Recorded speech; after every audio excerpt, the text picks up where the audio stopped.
det var så karaktererne og beskrivelserne og nogle invitationer til eliteskolen her for hingstefølgende.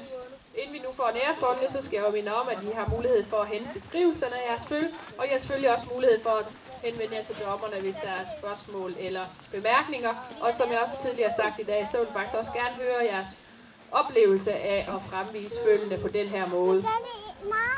Og når det så er sagt, så skal vi i hvert fald også have en æresrunde af fløjfølget Toftegårds Sherlock.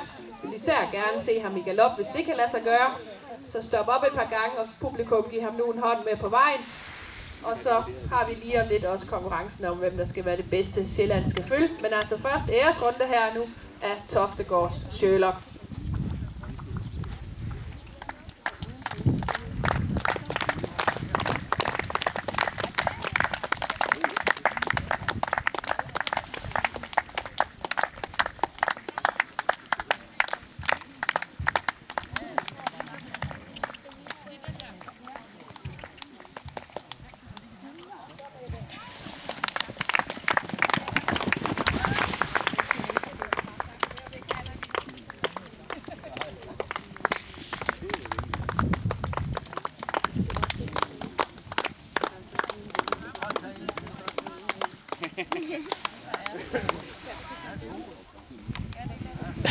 Hehehe